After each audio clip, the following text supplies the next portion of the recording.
Okay, now in the question, how do you prepare a sermon? We're at the moment, not just before the sermon, like the last 30 seconds, and not all of life, but one day, say, set aside. That's generally what I did. I set aside a day. It might take me 8 hours. I might have to go till 2 in the morning if the text is hard, but I generally set aside Friday for my sermon preparation. That's totally at your discretion. My question is, what are we doing with the text as we try to create a message for our people? So we pray. We've prayed early in the morning. We've covered the day with prayer. And now as we begin to work on the text, we are pouring prayer out over and over again. Help, Lord, help, help, help.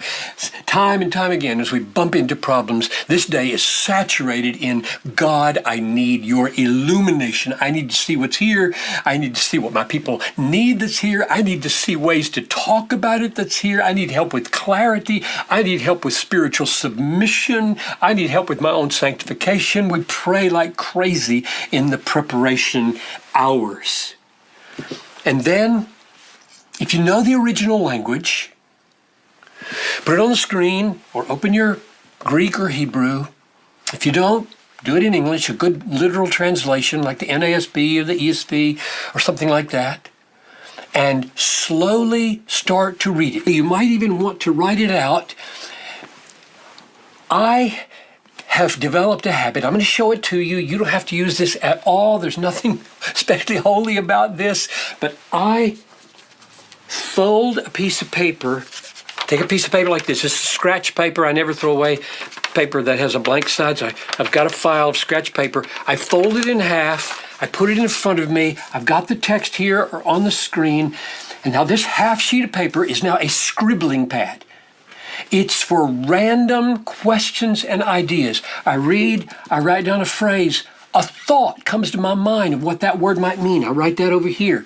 A question comes to my mind. I write that here. I go to the next phrase. By the time I'm done with 2 or 3 verses, this is a mess. I brought along a bunch of them here. There they are. You can see how messy they are. Just things like this, like that one there. I got these out of the waste can just before I came over here to do this video. Here, you can see these are all scrap paper that I'm done with because of message preparation. So you put that little sheet of paper there, and here's the reason. You're going to be getting ideas as you read. You need to jot those down. As you jot them down, believe it or not, more ideas come to your mind. They do. Just jotting down some insight will cause you to get another idea. You need to get that one down quick because it'll leave your head if you don't. By the end of the text, you got this big, messy half sheet of paper or whatever method you use, and you are circling this and drawing an arrow up here to this one. And you're pointing out that, oh, he repeated that, and oh, he said that differently here. And when you're done with all that scribbling and doodling, you might see a main point that you want to make, or an order that you want to use in your sermon.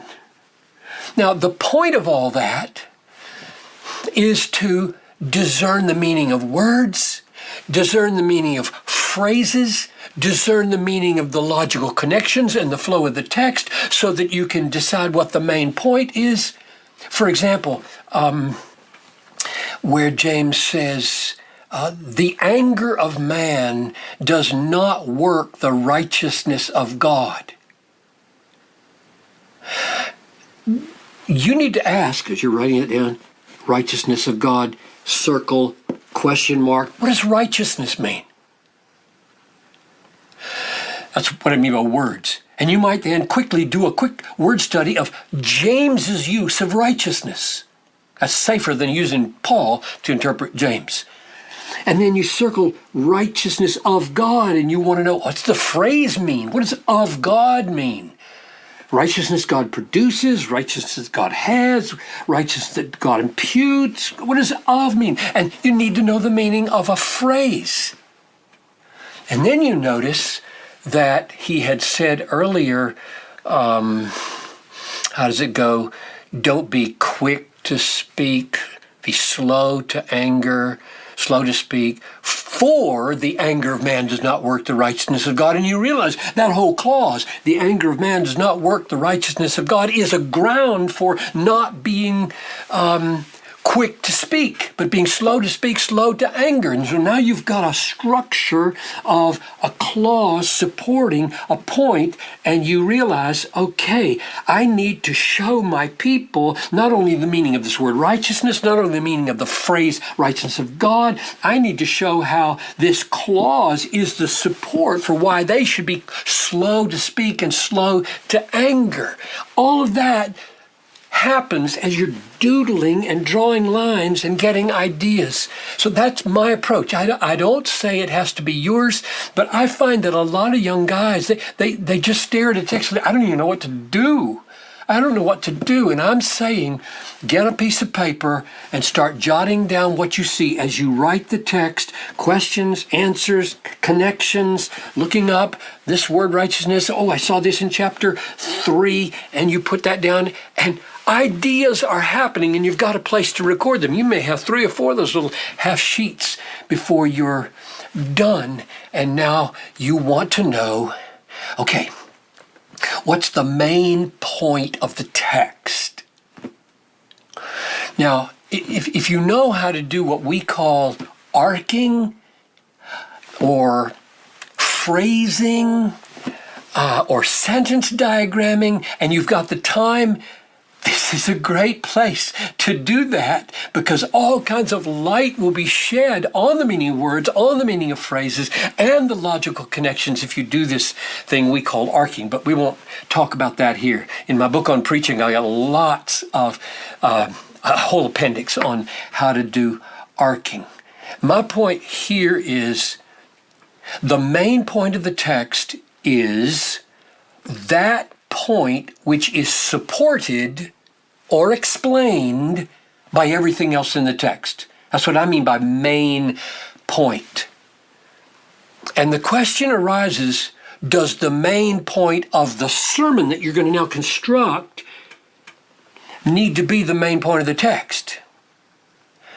Now, I might get in trouble here, but my answer is no. Let me try to show you what I mean. Let's take a text like Romans 1:15 to 17. It goes like this. Watch the logic. And see if you can figure out the main point by the definition I just used.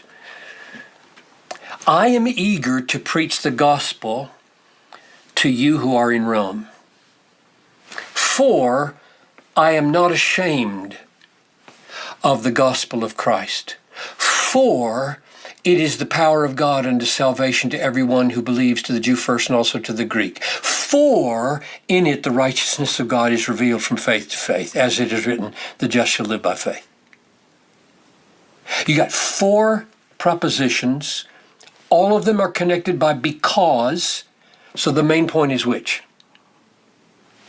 I'm eager to preach the gospel.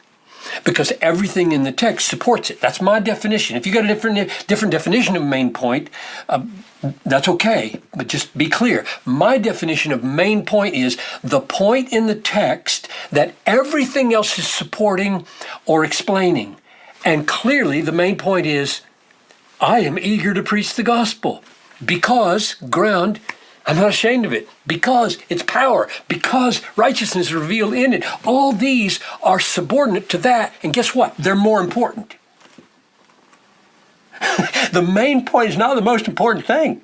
The main point is what hugely important things may be supporting. I mean, the fact that God's righteousness is revealed in the gospel is more important than Paul's enthusiasm about the gospel. Good grief. And yet, those massive realities down here are supporting his eagerness. So if you say every sermon has to have the main point of the text, you may be always preaching on things that are less important. You don't have to have the main point of your sermon be the main point of the text.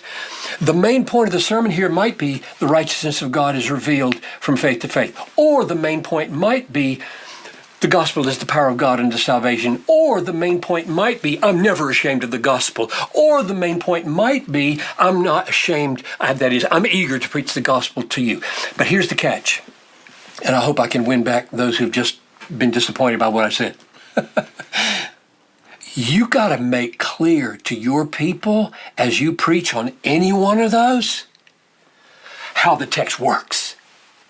You show them that the main point in Paul's mind was to support his eagerness to preach the gospel. You show them how that works with the next statement, that he's not ashamed. You show his shamelessness or his freedom from shame by the power of the gospel. And you show the power of the gospel from the righteousness of God. It may take you 4 weeks to do that. So show them, but then tell them we're focusing in this sermon on the main point of the power of the gospel. Or you might feel your people need to be freed from shame, and you spend the lion's share of your sermon talking about problems with why we're ashamed of the gospel and how this text should help us not be ashamed of the gospel. So my answer to the question is, when you're structuring your sermon from all of those insights into the meaning of the words like gospel and righteousness and shame and eagerness and all the logical connections like because, you do not have to make your main point the same main point Paul has. Nor, I would say, do you need to follow slavishly the order of his structure. I mean, he built his from main point to subpoint, right? You might go exactly the reverse direction and turn the becauses into therefores. So your sermon might be, point 1 in my sermon, the righteousness of God is revealed in it, in the gospel. Point 2, therefore, the gospel is the power of God unto salvation. Point 3, therefore, I'm never ashamed of the gospel. Point 4, therefore, let's be eager to preach the gospel. You don't have to follow the order or the structure. The structure governs the points that you make. It's not identical to the point that you make. And the last thing I would say in general comments about preparing sermons is that woven through all of your reading, all of your scribbling, all of your defining, all of your analyzing, all of your structuring is the repeated question, so what? In other words, you're putting yourself in the position of those people who you're about to speak to, only you feel the same thing yourself. So what? What difference does this make that the gospel is the power of God unto salvation? What difference does it make that I can be free from shame? What difference? And until you feel how unbelievably and gloriously relevant this is in the so what way for your people, you'll probably sound pedantic and academic. You won't have an urgency about it that convinces them by your very demeanor and explanation and exaltation. This is really important for you. So weave the so what's into your preparation, which leaves me with one question that I'll save for next time. Okay, I've got a whole lot of notes here. I've got a lot of ideas. I see some structure. Should I write it out in a manuscript? Or should I just have some kind of outline that I take? Or should I memorize the whole thing? What should I do? Let's go there next time.